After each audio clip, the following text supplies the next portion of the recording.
Hey guys, Gaslighting Magic here, and the ban announcement is live, the one you've been waiting for, and this time they didn't just unban anything. Oh no, they fixed every single format. They banned everything. Sheldred, banned from existence, every format. You literally can't even own the card, they will show up and arrest you. Islands, banned in every format. Mark Rosewater, banned. You're showing up to F&M without a cowboy hat when Thunder Junction is about to come out? Banned. You make me sick, get out of here. 30% of Hasbro's employees, banned. Card Kingdom's operational warehouse in Seattle, banned. So anyway, I lied. Ponder is unbanned in Vintage for some reason. I don't think that's a good idea. And Modern, Violent Outburst is banned. That's it. Oh, you thought they were going to ban Lord of the Rings, The One Ring? Thought they were going to ban Orcish Bowmasters? No! You're confusing Wizards of the Coast with a company that knows what they're doing and then does the right thing. Look it up online if you don't believe me. WOTC's actual corporate motto is, I'm Mr. Krabs and I like money. If there is one booster pack lying on a shelf somewhere for sale for Lord of the Rings, then the One Ring again banned. So they're not actually allowed to ban anything by their own rules in Standard right now. They have to wait until the next interval that they contractually promised people. I'm sure we're a year or two out before they go back on that. Hey, remember when they assured us all that anything from Universes Beyond will be printed within the universe within 9 months? Totally unrelated. Does anybody know a good class action lawyer? Just kidding, it's more of an FTC violation, but okay, guys, WOTC's actual motto is skirting the law while circling the drain. But they did write up something about Standard, which is hilarious. So let's read what they wrote. A little more than 10 months ago, we set out to revitalize Standard. I already have an addition to that. Back in Throne of Eldraine, which is when they claim it happened, everybody agrees it was earlier than this, they made a conscious decision to up the power level. They gave some ridiculously, incorrect, vague statements about why they did it. Shorter games and best of one on Arena is what they were actually targeting, okay? I have very, very solid information that's what it was really going on. And it just ruined Standard. It just completely ruined it. Nobody's comfortable with the power level. The complexity level is impossible to teach a new player from scratch. And that's why they're targeting people who used to play Magic and trying to get them to come back.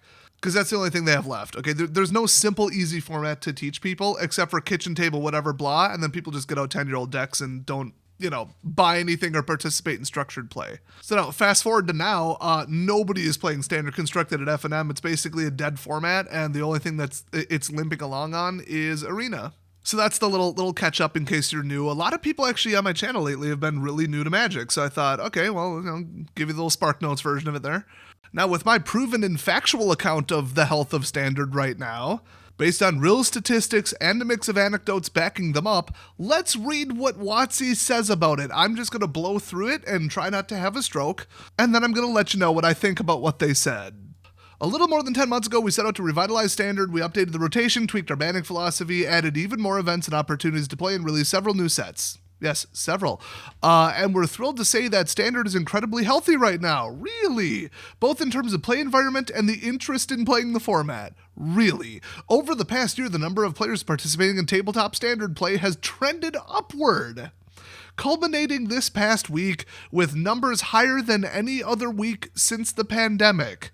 There are more than triple the number of quote-unquote tickets, individual entries into an event, for Standard this year when compared to the same period last year. In fact, Standard has now returned to being the most played 60-card tabletop format, in addition to remaining the most played digital format, so thank you for all the players and stores that explored Standard and found it really ... fun. I don't know... Are they trying to signal that the author is being kidnapped and being forced to say this? What? I mean, the normal sentence would have been, it's really fun, not it's really ... fun. Exclamation mark. I don't know what they were going for there. Maybe they're signaling that the entire paragraph was ironic. It's what do they call it? Hyperbolic humor? In my opinion, with some hard numbers, Arena third-party trackers that are still live and operating, despite WOTC threatening people with lawsuits to turn them off, Arena is dying. The number of active players is going down the toilet. There isn't an LGS on the planet running Standard Constructed for F&M that I've even heard of. So I think they're doing this whole how to lie with statistics thing. Everybody is angry at the level of complexity, the card pool, all that. Anybody interested in building a deck, it doesn't matter. You build one of the top decks or you lose. The power level is so out of control, the pool is so big that if you don't play tier 1, your middling kind of clever, interesting new idea for a deck that you're interested in playing stands zero chance of winning. And it didn't used to be like that. So all the deck builders left, all the net deckers and whales are still here. And they are the most abrasive, toxic, like not helping the community people. They don't contribute anything. They just show up, get wins, get packs, and leave. They're very elitist, snobby. They don't invite people to play. They don't teach them how to play. They don't play for fun on the side.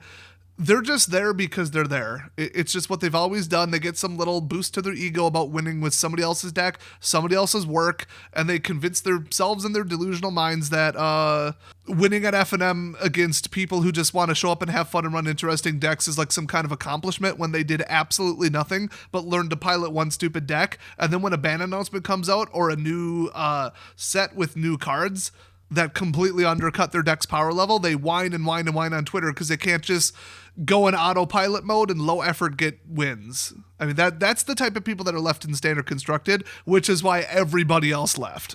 We are so far away from a ban announcement fixing standard. I mean, and everybody's leaving because of the cost. The cost of the stuff is going up. The stores are going out of business because WOTC keeps competing directly with them on Amazon, and like all these different things they've done in the last couple of years to, in the short term, look really good on the numbers and make money, and in the long term, completely kill the game.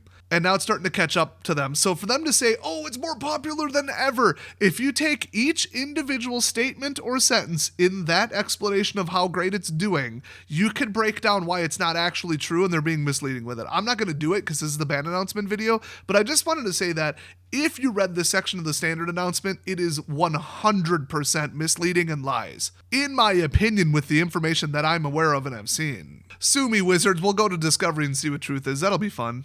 Look at the sales numbers for Karlov Manor. People are trying to return it and the distributors are saying no. Okay, you tell me that standard's healthy. Come on. So it's just a mix of like apples to apples where they're comparing pandemic numbers to now, but then the next time they're comparing like a range to one thing. And then in another, they appear to be talking about sales, but then another one, they're talking about participation, but it's digital and tabletop. Then they're talking about just digital. Well, the only thing people play is Arena, and Arena is only pretty much standard. So like that's misleading too. And it looks like it flows together, but then it's like the other half of the statement is missing that says like, oh, well, Arena's overall users are down by like 50% or higher. I've seen even higher numbers. I've heard like 90. I mean, they exploded on mobile, but nobody's playing that. And I mean, maybe they got some non-America numbers that I'm not familiar with, but it's not looking good to me. The queues are getting longer. It's hard to even find an opponent, and I keep playing against the same 5 people. So it's like, you tell me that Arena's healthy when I've got third-party trackers telling me that they're not. And you're like, oh, we sold like triple the number of tickets or whatever. No, you didn't. No, you didn't. But then they say, well, it's for standard when compared to the same period last year. And by last year, they do not mean 2023. I think they mean 2022. I think we remember what happened in 2022. So it's all just half-truths, and it's the bandwagon technique where they say, well, everybody's doing it. It's coming back. It's everybody, come on, come along with us and do what the crowd is doing. When it's all just manufactured bullshit, the game's dying and standard is about to not be a format in a couple years. But okay, sure, yeah. Last-ditch effort to convince people to come play this pile of shit. Leave a comment if you want to see me do an actual competitive, high-ranked, standard constructed gameplay run on Arena on live stream so I can show you guys what types of decks I'm playing against. And you tell me that that's fun, enjoyable, affordable, or anything positive at all. That there's anything positive about standard constructed, there is not. I'm not even going to read you the rest of this because they're giving like exact examples and cards trying to justify this and say, well, this made this deck do this and, oh, look at this. But they do end with a larger card pool than ever, which is pissing everybody off. Players are having fun seeing what winning strategies they can concoct. Wrong, nobody's building decks. In this new larger sandbox of cards, nobody supported their decision to do that. It was just a last-ditch effort to get people to not all quit Arena when rotation happened. They're just like, I don't know, tack on another year so they don't lose their decks. I don't know. And now the complexity, the power level is completely out of control. Everybody hates it, and the format is impossible to teach to other people. And if you have people leaving, you need new players, brand new players who have never seen the game before to learn it and join, or your game is on life support. You need to stop the bleeding. And right now, the only format that you would ever possibly teach another person would be just free for all, old school, low power, used to be legal in standard decks, just way, way, way more understandable, calm stuff. Not a giant card pool of 5,000 cards that nobody can understand with 3 years worth of mechanics. I mean, if you're not getting where I'm going here. And like I said, deck builders are no longer playing standard constructed. They almost have left the game entirely. Pretty sad state. Let's move on. So, Pioneer, we made a few changes during our last announcement. Does anybody care about Pioneer? Should I even read this? With the goal of setting the stage for a more fun and diverse Pioneer metagame. The Pioneer metagame is a radioactive dumpster fire right now, is all I'm going to say. I've heard stories. I don't really follow it too much. People just gave me like a quick little 1-minute summary, and I'm like, oh my god, I wish I didn't know. Somebody please hit me with the little memory eraser from Men in Black. So the Pioneer Pro Tour, which was a thing, at MagicCon Chicago, has since played on that new stage, and the result... Let's not talk about the stage at Chicago. How about that? Let's not talk about where you put it and what you did with that. And the results were exciting and really, really loud. Recent sets continue to impact the format like some kind of speakers blasting on autistic people. Wow, they actually wrote that. Just kidding. With cards printed over the last year appearing in top decks. Really, it's almost like you're pushing the power level, huh? Normalize the Deus Meticulous Archive in Azorius Control. Once again, a deck that should never exist. Amalia, whatever her stupid name is a centerpiece of her namesake creature combo deck, so some glass cannon garbage. Picklock, Prankster, and Sleight of Hand, which everybody wants Sleight of Hand banned. Adding consistency to Is It Phoenix, another spell spamming pile of garbage that everybody hates. Archdruid's Charm, providing utility to Lotus Field combo, another glass cannon deck that everybody hates. Nobody plays this format by their own numbers that they release publicly, so who cares? They're like, oh, new cards came in, so good. And then we're super happy that we unbanned Smuggler's Copter for some reason. Cool, great. Explorer, each card banned in Pioneer that is available on MTG Arena is also banned in Explorer. I legitimately forgot between the two which is which. So, Modern, Violent Outburst is banned. All right, what does this card even do? I didn't even look at. Oh, yes. Okay, so this card's from Alara Reborn, but I agree with this one completely. I mean, I haven't even followed Modern, and there's about 50 more cards I want banned because they're just too toxic and annoying to play against. Like, any kind of hyper control, like all man lands and board wipe. Like, there's stuff like that where people will just quit the game on the spot. Nobody wants to play against something that doesn't even let you play your deck, but they don't seem to have that concept over at WOTC, so they're just banning this card. So, 3-cost Christmas color instant with Cascade, which I believe is an 8 or 9 on the Storm scale, but they keep printing it. I can't wait for Modern Horizons 3. That'll be fun. And then creatures you control get +1/+0 till end of turn. So they wrote a whole paragraph. I would have just written, there needs to be less Cascade in the game. That's it. Let's see what they wrote. In our previous Modern update, we removed Fury and Up the Beanstalk from the environment. Both giant mistakes. Not the banning, the design of the cards in the first place. Doing so has returned Rakdos midrange to an acceptable level without deleting it from the metagame entirely. So that's always their goal, so you can still play the deck, but you'll win a couple % less often, which makes net deckers go ballistic, because they just want free automatic wins, best of the best. They don't want to think, they just want to run a deck, get free wins, and pretend like they accomplished something. And that's how Modern's always been, but now though that type of mindset is infested standard, unfortunately. So since then, we've seen Temur, whatever, Rhinos, Living End, Golgari Yawgmoth, Amulet Titan, and Is It Phoenix, Rise in Metagame Share. Why don't they call any of those decks what they really are? Come on, we already know what some of those are. More recently, players have had some success with Leyline of the Guild Pact from Murders at Karloff Manor, in Domain Zoo, that's actually a reasonable deck. So is 5-color humans. Those are more like, that actually resembles like a game of Magic. Anyway, and Rhinos variants featuring Scion of Draco and Leyline Binding. Over the past regional championship season, Temur Rhinos has begun to approach previous levels of Rakdos midrange metagame dominance. While we want to preserve the Cascade strategies as viable options in Modern for some reason, even though everybody hates that mechanic, it's just non-interactive glass cannon garbage. You either block it or you don't. It's the same reason people want Blood Moon banned, and for at least a decade, they haven't listened to a thing the people are saying about it. So they're removing one of the most powerful aspects of their strategy, namely the ability to cascade into a payoff card at instant speed. Now see, if you read the card, that doesn't make sense to me. It probably doesn't make sense to you either, but they go on to say, casting Violent Outburst during an opponent's turn reduces a lot of the risk inherent to such a strategy. So it's not about the boosting of the creatures. I thought that's what they're referring to, being a payoff card. All right, so it allows the Cascade player to untap with all their mana open and Rhino tokens or cycling creatures ready to attack. I haven't seen a deck list for Cascade in about 6 years, but I don't remember it having cycling creatures or rhinos, so okay, a little bit has changed, but okay. Both decks also include Force of Negation, which costs 0 mana on opponent's turns, enabling a streamlined defense of the combo. So Violent Outburst is banned. Removing Violent Outburst from the format will necessitate Cascade players to adopt Ardent Plea or Demonic Dread and force them to play on their own turn more often. Yeah, nobody likes, I mean, it's not like turn 0 really, but like, you know, if it's turn 4 and they're trying to pop off and you stop them, or you like start your combo on their turn or whatever, or you just guarantee on the very next upkeep you're going to win, yeah, very, very, very annoying. But there's so much wrong with Modern. Even doing this fix, who cares? I guess whoever plays it at this point is comfortable with the power level and the overall feel of it. I disagree, but nobody's putting a gun to my head forcing me to play it. So whatever, sure, ban it.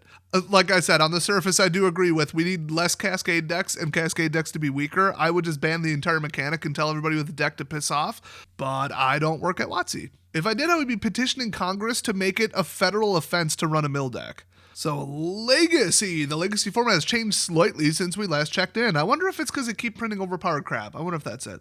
Mainly with the inclusion of Broadside Bombardiers. Hey, in both Goblins and Red Prison decks. There's a Red Prison deck. Oh, God. I'm glad I don't follow the metas. Control combo and tempo decks, in addition to these updated red decks, all jockey for position at the top of the metagame, giving players plenty of options of toxic crap to play with. Orcish Bowmasters has crept into, I knew they'd mention it, crept into many of the macro strategies featured in Delver of Secrets, tempo variants, God, I hate that card, Sultai Control, and Reanimator. Everybody's second favorite graveyard deck. While the play rate of Orcish Bowmasters isn't quite at the level of format staples like Brainstorm, Ponder, and Force of Will, all three of which should be banned, it is something we're keeping an eye on.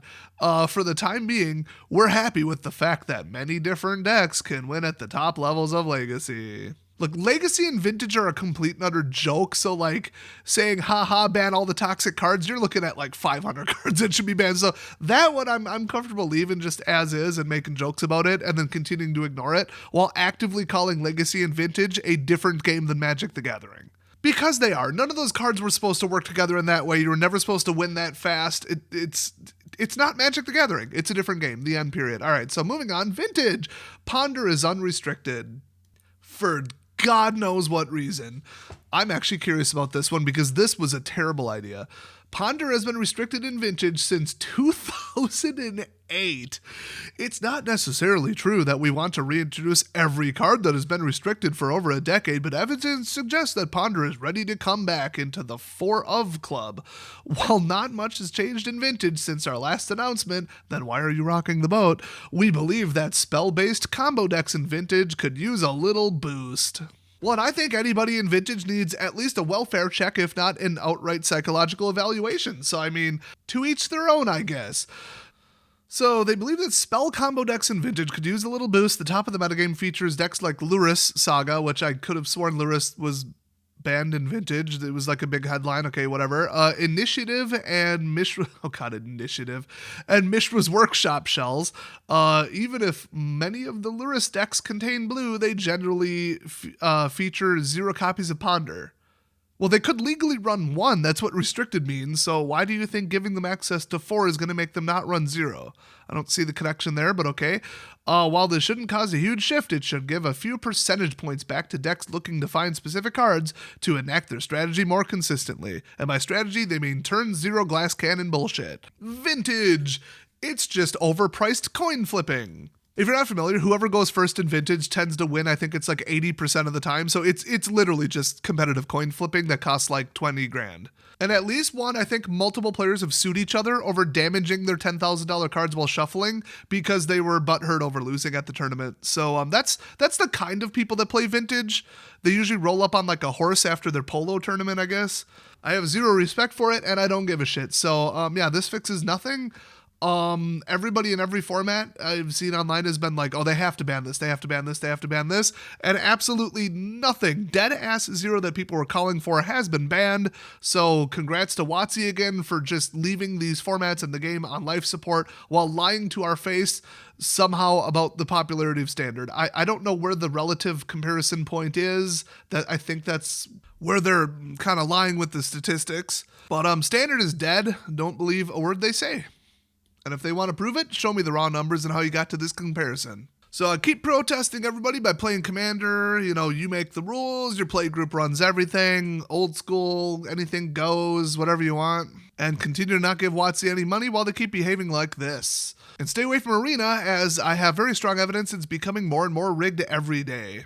It is worse than it's ever been. If you saw my last 3 live streams, people in the chat were losing their shit almost as much as I was. They will go to any length possible to stop you from getting the 3rd win in a Premier draft, and it is so unbelievably obvious. I've gone 0-2 against bronze people, and my 3rd opponent was in the gold league and just crushed me. You tell me how that makes sense. God tier deck, turn 2 mythic, turn 3 mythic in a draft when I'm 0-2. Last night, critical game, crucial game, I was winning. 7 lands in a row off the top of my deck. I could tell you the odds of that happening if it was using, you know, this universe's version of probability. But anyway, before this becomes the Arena rant, stay away from Arena. It's rigged trash, and it's worse than it's ever been. So, see ya guys next video.